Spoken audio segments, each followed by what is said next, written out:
अपने हाथों को उठाऊं। प्रभु, जो ग्रेस, जो अनुग्रह मैं देखूं, जो ग्रहण करूं, मैं उसको कभी गाली ना देने पाऊं, तुझसे पीछे हट के या पाप करके। मांगो परमेश्वर से अपने हाथों को उठा के। प्रभु यीशु मसीह के सामर्थी नाम में मांगते हैं।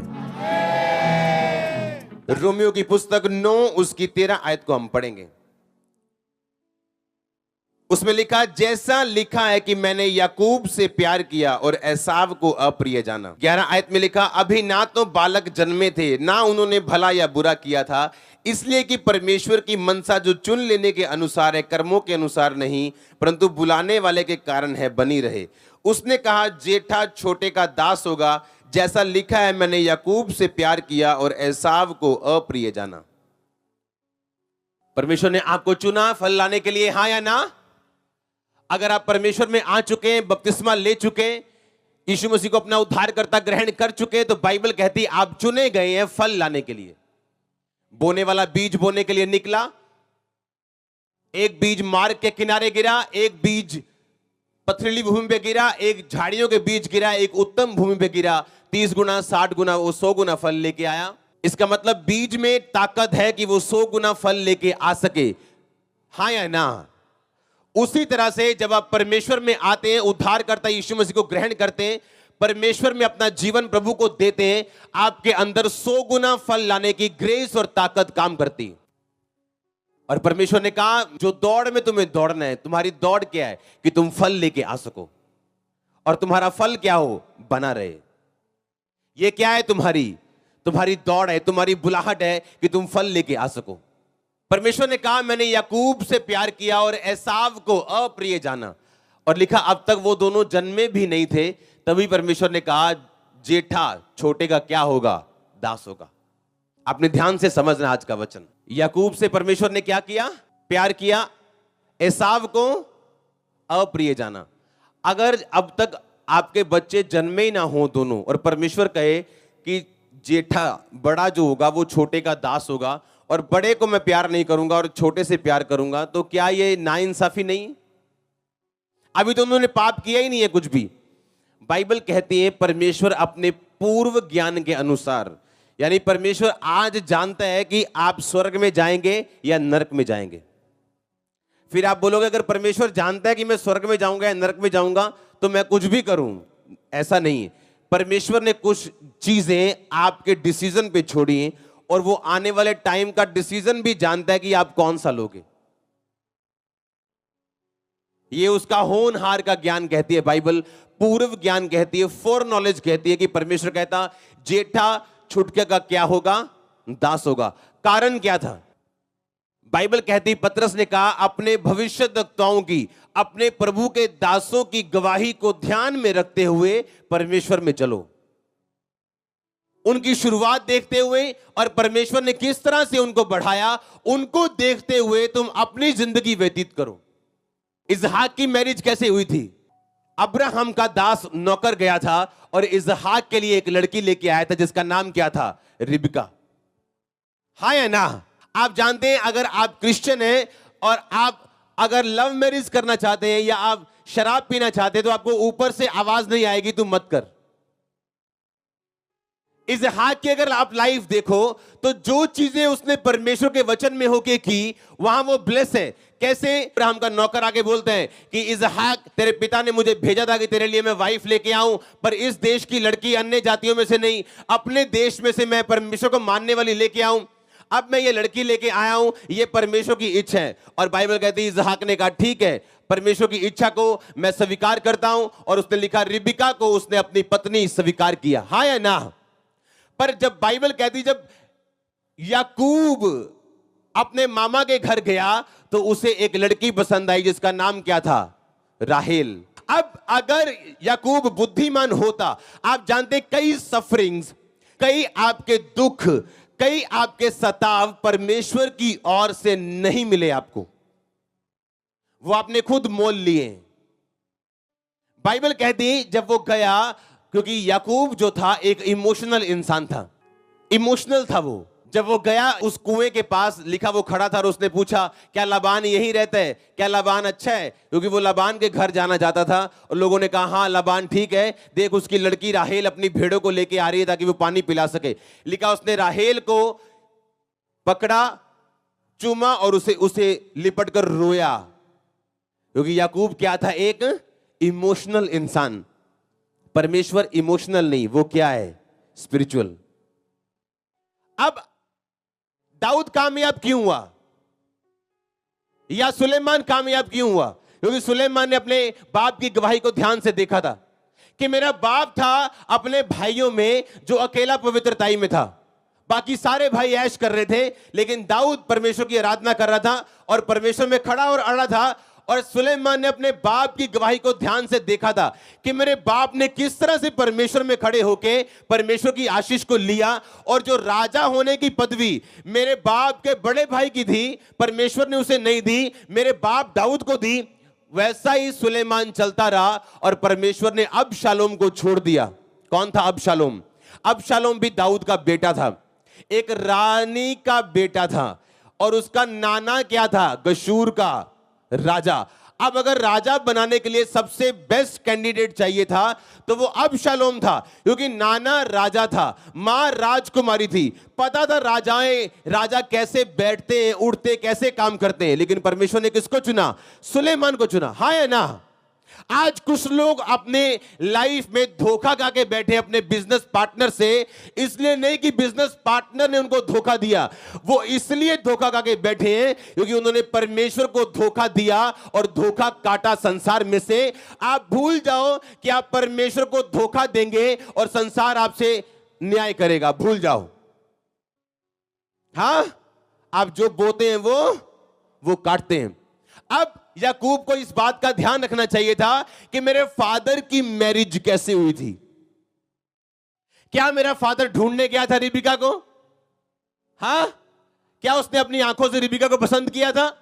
नहीं। अगर आप ध्यान से लाइफ देखें, आप याकूब की और उसके पापा इसहाक की, तो आपको इसहाक की मैरिड लाइफ याकूब की मैरिड लाइफ से 100 गुना ज्यादा ब्लेस नजर आएगी। अब अगर आप स्पिरिचुअल हैं, क्या आप नहीं जानते परमेश्वर ने मेरी जिंदगी में क्या किया?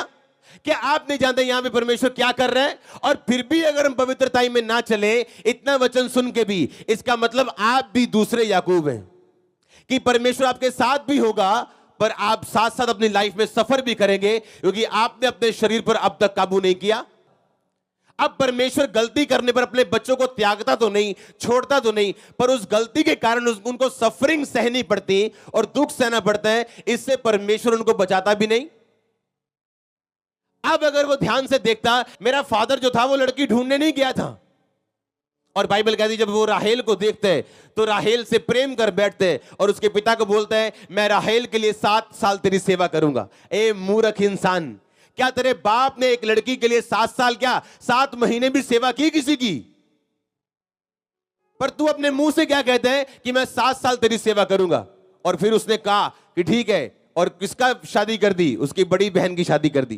कहता 7 साल तू और सेवा कर, क्योंकि उसने कमजोरी देख ली कि याकूब के अंदर कमजोरी है। ये लव मैरिज उसकी कमजोरी है, और शैतान आपकी कमजोरियों को फायदा उठा के जो चीज आपको 6 महीने में मिल सकती है, 21 साल और 14 साल लगवाता आपकी लाइफ में। अपने फादर, लिखा अपने भविष्यवक्ताओं की, परमेश्वर के दासों की गवाही को सुनो और उसको फॉलो करो, उसने कहा, क्योंकि वो आपके लिए परमेश्वर ने बनाई है। 14 साल उसने लड़कियों के लिए सेवा की। अभी भी लाबान 7 साल और उसको फंसाना चाहता था। वहां पे मिरेकल हुए याकूब की लाइफ में, परमेश्वर ने उसे छुड़ाया, उसे दर्शन दिए, भेड़ बकरियों वाला मिरेकल उसकी लाइफ में किया कि जब वो चितकबरे बच्चे चाहता था चितकबरे होते थे, काले चाहता था काले होते थे, व्हाइट चाहता था व्हाइट होते थे। मिरेकल किया, पर उसके कारण कि वो इमोशनल था और अपने इमोशंस को फॉलो करता था, उसको अपनी लाइफ में दुख भी झेलने पड़े। आपको ये ध्यान रखना है कि जो ग्रेस आपको मिली है, आप उसको गाली नहीं दे सकते। अगर आप स्पिरिचुअल हैं तो आपको यह समझना चाहिए मेरे आसपास जो हो रहा है वो क्यों हो रहा है। और मैंने कहा अगर आप इस प्रिविलेज को नहीं समझोगे, आप इस ग्रेस को नहीं समझोगे और बॉयफ्रेंड और गर्लफ्रेंड के चक्करों में पड़ोगे और पाप के चक्करों में पड़ोगे, तो आप इस अनुग्रह को गाली निकाल रहे हो कि बाप के पास लाखों भेड़े मौजूद हैं और बेटा जंगलों में जा रहा है शिकार खेलने के लिए। Time Wester. और परमेश्वर ने कहा मैंने इसको अप्रिय जाना। याकूब को मालूम है कि मेरे बाप ने मेहनत नहीं की ये सब कामों के लिए, कि मेरे धर्म और राज्य की खोज कर सब वस्तुएं तेरे पीछे पड़ के अपने आप आएंगी तेरे पास। तो मेरे बाप ने इन चीजों के लिए मेहनत नहीं की। वो शाम को ध्यान करने के लिए मैदान में जाता था।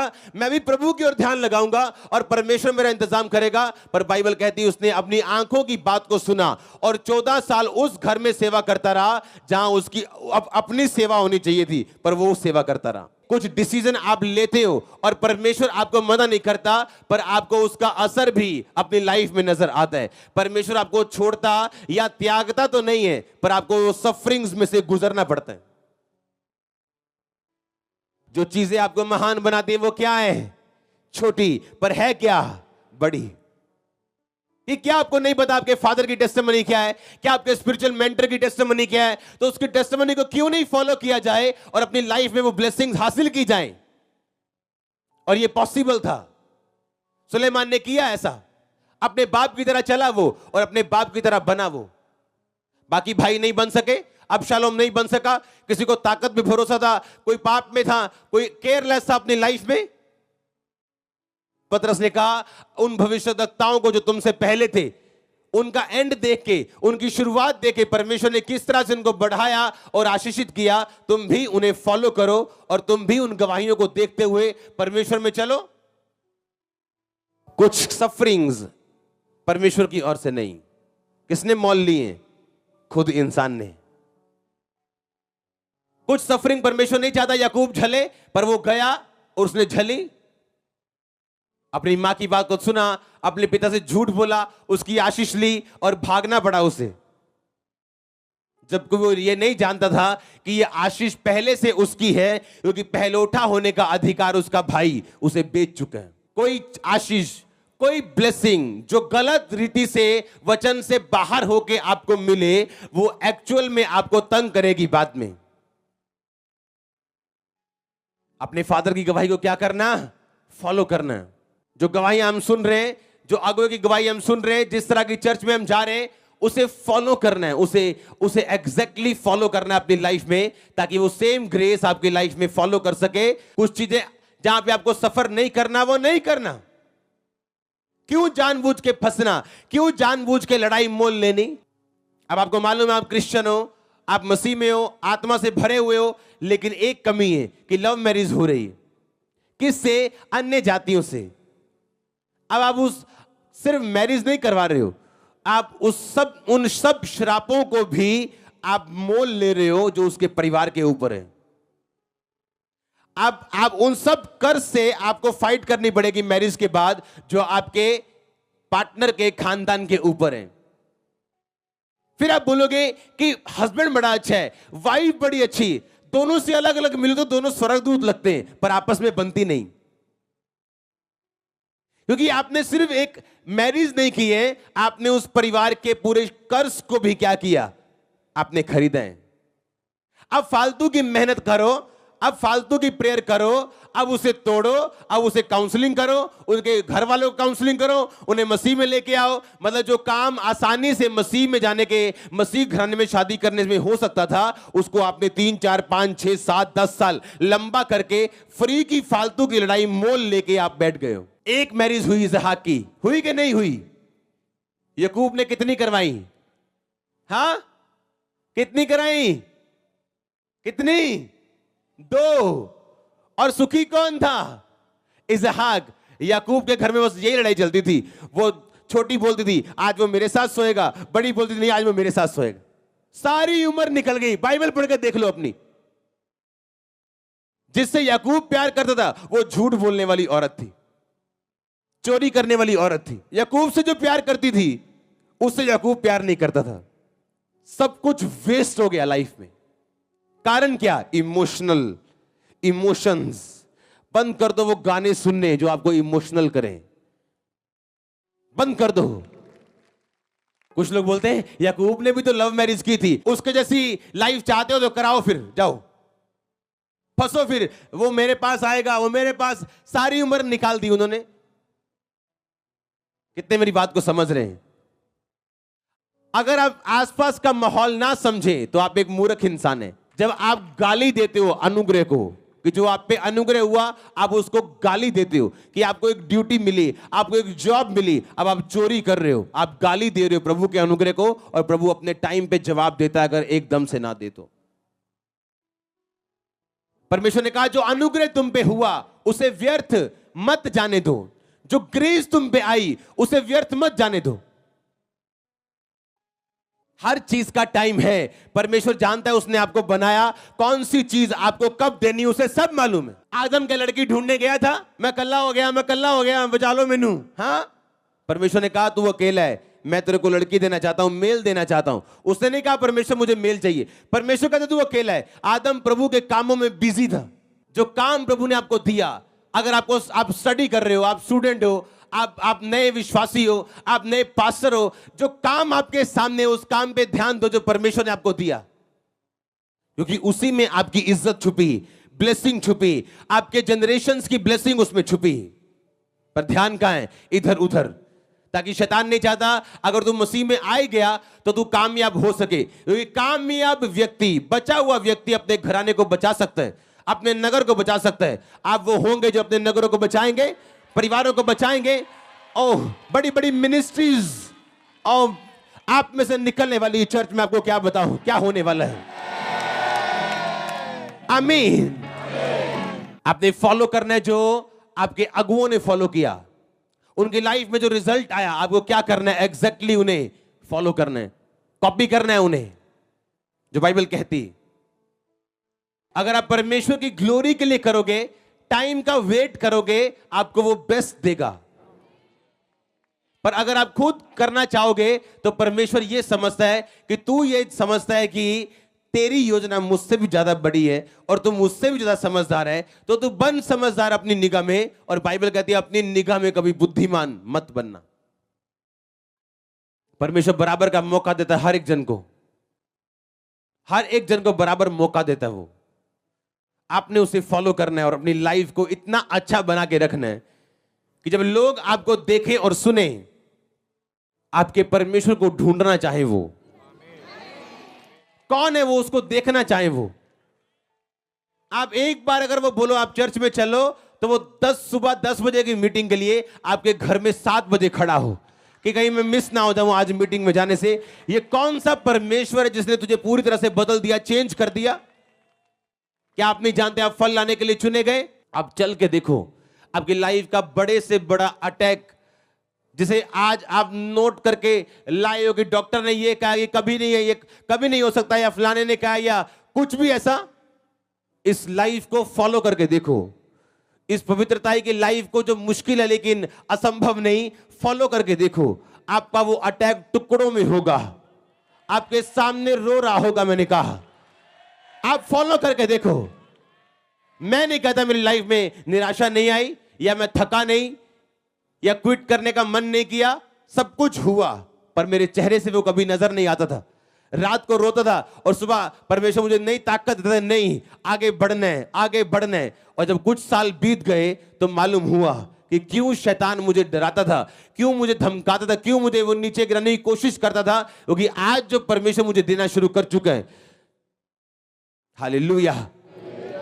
उसके बाद जब सेवा शुरू हुई 2008 में, तब समझ आई क्यों शैतान मुझे घबराने की कोशिश कर रहा था। साल बीतते गए, महीने बीतते गए, ऊंचाई बढ़ती गई, बढ़ती जा रही, और आप मेरे साथ ऊंचे और बड़े हो रहे हो चर्च। आप चल के देखो इस लाइन के अनुसार, जो मैं आपको जो ट्रैक दे रहा हूं, चल के देखो उसके अनुसार। अड़े और खड़े रहने वाला स्वभाव, पाप में ना गिरने वाला, और अनुग्रह को गाली कभी मत दो। आमीन। आपको एक ग्रेस मिले और आप उस ग्रेस में पाप कर बैठो, ये गाली देना है अपने अनुग्रह को, अपनी ग्रेस को। आप जिस दिन अपनी ग्रेस को समझते हो कि जो प्रभु ने आपको ग्रेस दी है वो छोटी क्यों ना हो, और आप उसे गाली नहीं देते, आपको छोटी ग्रेस क्यों ना मिले। क्या ग्रेस आपको मिली कि आपके फादर ने आपको चर्च जाने के लिए अलाउ कर दिया? आप यंग लड़के हो, आप यंग लड़की हो, आपके फादर ने कहा, आपने कहा बाबा मैं चर्च जाना है, ओके जाओ। पर अगर चर्च आके आपने गलत काम किया, आपने उस ग्रेस को गाली दी आपने, और परमेश्वर नफरत करता है जब आप अपनी ग्रेस को गाली देते हो। परमेश्वर ने कहा दाऊद क्या तुमने पत्नियां नहीं दी, क्या तुमने राज्य नहीं दिए, मैंने सब कुछ तुम्हें दिया, फिर भी तूने हित्ती उरिया की पत्नी को अपना क्यों किया और हित्ती को क्यों मरवाया? तूने अपनी ग्रेस को गाली दी, इसीलिए उस गाली के कारण अब तू सफरिंग में से होके गुजरेगा, चाहे तू मेरा दास क्यों नहीं है। आपने प्रेयर की, प्रभु ने आपकी लाइफ में काम किया, और आपको लगता है शायद आपकी प्रेयर ने काम किया या फास्टिंग ने काम किया। लोग बैठे हैं प्रेयर फास्टिंग करके, उनकी लाइफ में कोई काम नहीं हुआ। तो अगर आपकी लाइफ में हुआ, बी थैंकफुल। सिर्फ मूर्ख हैं, फूल वही हैं जो अनग्रेटफुल हैं। Only great fools are ungrateful. महान मूर्ख जो हैं वही धन्यवाद ना करने वाले लोग होते हैं। प्रभु ने आपको एक टेस्टिमनी दी, आप चर्च में बैठे हो गवाही लेके, पर आपका ध्यान थैंक्स करने की ओर नहीं है, आपका ध्यान दूसरी गवाही की ओर है। वो कब होगी? पहले पहली का एंजॉय तो कर लो, पहली को दे तो दो, पहली में जी तो लो। अगर आप आज सेटिस्फाइड नहीं है जो प्रभु ने आपको दिया, कल आप नहीं सेटिस्फाइड होंगे, गारंटी है ये। ऐसे लोग हैं जिनको उनकी फैमिली वाले अलाउ नहीं करते आने के लिए, ऑनलाइन देख रहे हैं इस टाइम, और आप बैठे हो सामने ग्रेस ग्रहण करने के लिए। आप जब छोटी बातों में परमेश्वर के हाथ को समझ जाते हो, डिवाइन अरेंजमेंट परमेश्वर का समझ जाते हो कि ये परमेश्वर का डिवाइन अरेंजमेंट है, और उसका फायदा उठाते हो। बाइबल कहती है उस ग्रेस का फायदा उठाओ जो तुम्हारी लाइफ के ऊपर है। हालेलुया। अगर आप अपने अनुग्रह को गाली ना दे तो, जो है चाहे वो छोटा है चाहे वो बड़ा है, क्योंकि जब आप इस लेवल पे आ जाओगे कि सब कुछ आपकी आंखों के सामने बड़े बड़े मिरेकल हो रहे होंगे, तो आपको इतना फेथ दिखाने की जरूरत नहीं, आपको मालूम है परमेश्वर कर रहा है। लेकिन छोटे लेवल से जब आप फेथ दिखाते हैं, अपना विश्वास दिखाते हैं, वो असली बात है। आमीन। वहां से परमेश्वर आपको बनाता है, और जब आप बन जाते हैं, दैट्स इट। यही चाहता है परमेश्वर। आमीन। अपनी ग्रेस को गाली नहीं देनी, जो प्रभु ने आपकी लाइफ में किया उसे खराब नहीं होने देना। आमीन। आत्मिक सेंसिटिव होना है, सेंसिटिव होना, बुद्धिमान बनना है, जो आपके आसपास परमेश्वर आपके लिए कर रहा है। या तो आप शारीरिक मजे ले लो या ग्लोरियस मजे ले लो। शारीरिक मजे 2 मिनट के, 4-5 मिनट के, ग्लोरियस मजा आपको 24 घंटे आता है। आप 24 घंटे उस मजे को लेते हो, और लोग लेते हैं साथ में। आमीन। अपनी ग्रेस को गाली मत दो।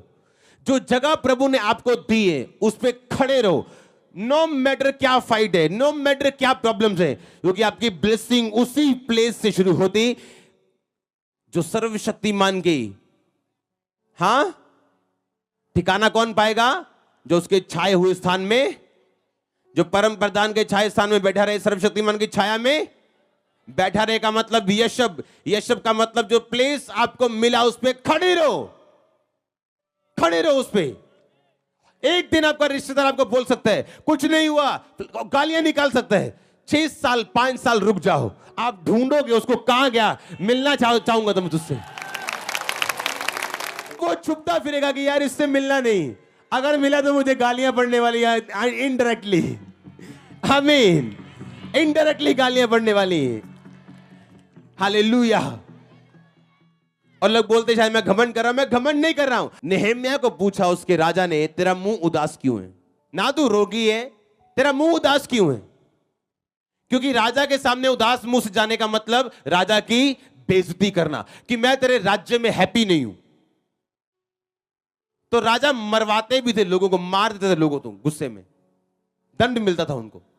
आप यीशु मसीह की प्रेजेंस में हो और रंग उतरा हुआ है, सूट डाला हुआ है जो प्रेस नहीं किया। ये नहीं कि सूट नहीं है या प्रेस नहीं है, महंगा सूट डालने की जरूरत नहीं, पर कम से कम अच्छा और प्रेस किया और साफ सुथरा तो हो। आप प्रभु की हुजूरी में आए हो और उदास हो, और जो उदास बैठा उसका पड़ोसी उससे पूछे, यार तू वही नहीं जिसने गवाही दी थी? हाँ हाँ दी थी। अब क्या हुआ? अब मेरी बेटी घर से भाग गई है, हाँ, या मेरा काम ठीक नहीं। पर तेरे को 3 गवाहियां मिल चुकी। हाँ मिल चुकी, अब चौथी के लिए मैं उदास हूं। अब तू उदास रहेगा क्यों? 3 के लिए आनंदित रहना ये तेरा काम था। परमेश्वर आपको 2 साल में कोई परफेक्ट लाइफ नहीं देने वाला जिस तरह की आप समझते हैं। हाँ कि चारों 5 दिशाओं में आप आसमान पे रोज आपको स्वर्गदूत लेने के लिए आएंगे, बादलों पे आपको काम पे छोड़ने जाएंगे। नो नो नो नो, आप फाइट करते हैं, बनते हैं जैसा आपको बनना है, जैसा आप चाहते हैं बनना, और आप बनते हैं वैसा। फिर वो इमेजिनरी लाइफ सच होती है। हाँ परफेक्ट लाइफ सच होती है, आती है लाइफ में, लेकिन एक टाइम के बाद, एक फाइट के बाद, एक मेहनत के बाद, जिस दिन वो ग्रेस जो प्रभु ने आपको दी, छोटी बड़ी कुछ भी, जिस दिन आप आनंदित रहना शुरू हो गए और आनंदित रह के रोज आप उठे और आनंद में हुए और आपकी एनर्जी बताती। कुछ लोग ऐसे उनके पास जाओ जो आपकी बची कुची एनर्जी वो भी खत्म हो जाती। आपको ऐसे लोग आपके आसपास चाहिए जो हमेशा आनंदित हो, एनर्जी से भरे हुए हो, जो प्रभु उनकी जिंदगी में, ऐसा नहीं कि दूसरों की जिंदगी में नहीं कर रहा पर उनका ध्यान और आगे, अब और क्या, अब और क्या। क्या परमेश्वर ने ठेका ले रखा तुझे ब्लेस करने का? कई बार कुछ लोग सोचते हैं अगर हम अमीर रिश्तेदार के घर में पैदा हो गए, हमारा रिश्तेदार अमीर है तो उसकी जिम्मेवारी है हमें ब्लेस करना। क्यों? आपके रिश्तेदार से ठेका करके आए थे क्या दुनिया में कि मैं तेरे रिश्ते में आ रहा हूं अब मुझे अमीर करना तेरी जिम्मेवारी होगी? हाँ बैठ के बातें करेंगे रिश्तेदारों की, ले देख तो तेरी मासी कितनी अमीर है, ले तेन सद्या कदी उन्हें। क्या अपनी मासी से अपनी क्या क्या ठेका करके आए थे दुनिया में कि मैं मासी तेरी भैन दे घर आन लगा ते मैनू अमीर करना ते अमेरिका का वीजा भेजना तेरी जिम्मेवारी होएगी? नो, वो अपनी मेहनत से गए, अब अपनी मेहनत से जाओगे, अब अपनी मेहनत से जाओगे आगे। हालेलुया। बातें करने की जरूरत नहीं है बैठ के रिश्तेदारों के विषय में, सोचो मैंने क्या करना है। तू बच, तेरा घराना, तू बच, तू अपनी ग्रेस को गाली मत दे। ऐसे लोग बनो कि लोग जब आपको देखें तो एनर्जी से भरपूर देखें, आनंदित, खुश होके। लेकिन ये नहीं कि आनंदित खुश होने का मतलब ये नहीं आपकी लाइफ में चैलेंज नहीं होगा, होगा चैलेंज, एक तरफ चैलेंज चलता होगा पर आप आनंदित हैं। ऐसा मैं जिया हूं, ऐसे जिया हूं मैं, एक तरफ चैलेंज है लेकिन मैं आनंदित हूं, और फेक आनंदित नहीं हूं, सच में आनंदित हूं। क्यों? हाँ डॉक्टर बोल रहा है मैं बीमार हूं पर मैं स्वर्ग जा रहा हूं, मैं आनंदित हूं। पहले ऐसा आनंद आता है कि जीवन में तो कुछ नहीं हो रहा होता पर मैं आनंदित हूं, फिर प्रभु करना शुरू करता है। आज मेरी लाइफ में सब कुछ है, इस यहां भी वहां भी मैं आनंदित हूं ज्यादा। कुछ लोग होते हैं आप उन्हें देखो तो वो आनंदित नजर आते हैं, आपको एनर्जी से भरे हुए। आप जो आपको मिला पुराना, आप थैंकफुल हो, आप ग्रेटफुल हो। तो हो सकता है जिसके पास नहीं हो मेरा ध्यान उसकी तरफ ना जाए, जिसके पास है उसे मैं ज्यादा दूं। ऐसा परमेश्वर चलता है, उसके लोग भी ऐसे चलते हैं। आपको आनंदित रहना है जो आपके पास है, फेथफुल रहना है जो आपके पाई है, पवित्रताई में रहना है जो आपके पास है। शैतान 100 गेम्स खेलेगा। हाँ आप बंदों की जगह, आप बंदों की झुंड में सेवा कर रहे होंगे दरियों की, और एक बीच में लेडी आ जाएगी। हाँ आपको क्या ये सिर्फ आपकी डेस्टिनी खराब करने का तरीका है? ये मालूम है शैतान को आप बढ़ने वाले हो। अब वो एक पकड़ेगा औरत को या एक बंदे को पकड़ेगा, कहीं ना कहीं से आपको चुप होने के लिए सुई। अगर चुप गई तो आप गए। अगर आप मेरी जगह हो गए, आप दिमाग दिल्ली उधर कर लोगे, क्या मैं देखा ही नहीं तेरे को? आमीन। कितने समझ रहे हैं? आपको दिमाग लगाना है, आप एक फाइट में हो और शैतान आएगा आपके पास 100 बहाने लेके। पुराना शैतान है वो, हजारों साल उसकी उम्र है, बड़े बड़े दास गिरा दिए, लोग गिरा दिए। उसे मालूम है आपकी नस कहां है कमजोरी वाली। जो जीत गया वही खड़ा है आज। मैंने लोग देखे, पास्टर देखे गिरे हुए, सेवा में आए, जेन्युइन शुरू किया, पर अब कहां है? कहीं नहीं। शुरुआत अच्छी करना ठीक ठीक बात है, कोई बहुत बड़ी बात नहीं है। अंत अच्छा करना दुनिया की सबसे बड़ी बात है। आमीन। क्या करना? अंत अच्छा करना दुनिया की सबसे बड़ी बात है। आप देखो शैतान कहां से आ रहा है आपके पास। आमीन। किधर से आ रहा है, कौन से एंगल से आपको घेरने की कोशिश कर रहा है। बुद्धिमान बनो भाई और बहन, बुद्धिमान बनो। आमीन। आपको मालूम होना चाहिए क्या हो रहा है मेरे आसपास। जो आपको प्रभु ने दिया उसको गाली मत दो। ध्यान रखो, आपकी पोजीशन, आपकी बॉडी के सामने मैं पौड़ियां देख रहा हूं जिसमें आपने चढ़ना है, आपकी आंखों के सामने अभी राइट नाउ। जब मैं आपकी ओर देखता हूं बहनों की तरफ, पौड़ियां लगी दिखती है मेरे को जिस पे आपको चढ़ना है बस। और शैतान कोशिश करेगा पूरी कहीं से आपको फंसाए। वो रियल लाइफ में जियो। जो गाने आप सुन रहे हो कभी देखो उनका बना क्या, कहां है वो। और आप गाना सुन सुन के किसको याद कर रहे हो, इमोशनल हो गए हो। यहां जियो धरती पे, असली लाइफ में आ जाओ, हिलाओ एक दूसरे को। आमीन। आ जाओ वापिस असली लाइफ में। आमीन। धरती पे जियो, यहां पे असली लाइफ में। आमीन। अपनी ग्रेस को गाली नहीं देना। आज अगर छोटी ग्रेस है उसमें आप बने हो, खड़े हो, अड़े हो, शक नहीं कर रहे हो, वो बढ़ती जाएगी। वो कोई हल नहीं है आपके परिवार को बचने के अलावा, कोई हल नहीं है आपको बढ़ने के अलावा, कोई हल नहीं आपकी फाइनेंशियल सिचुएशन का हल होने के अलावा, कोई हल नहीं। मैं नहीं कह रहा हूं कि यहां पे आने वाले ज्यादातर लोगों का हल हो जाएगा, मैं ये कह रहा हूं कि सबका हल हो जाएगा। मैं नहीं कह रहा हूं कि बड़ी परसेंटेज है 99.9 जिन लोगों का हल हो जाएगा। मैं कह रहा हूं 100% हल होगा अगर आप खड़े रहेंगे तो। परमेश्वर एक को भी, कुछ भी हो आपकी लाइफ में, बड़ा इंसिडेंट क्यों ना हुआ हो, बड़ी दुर्घटना क्यों ना हुई हो, मसीह में आने के बाद भी कुछ ऐसा क्यों ना हुआ हो, प्रभु आपको खड़ा करेगा, गवाही जरूर देगा, कुछ ऐसा करेगा जो कभी ना हुआ हो।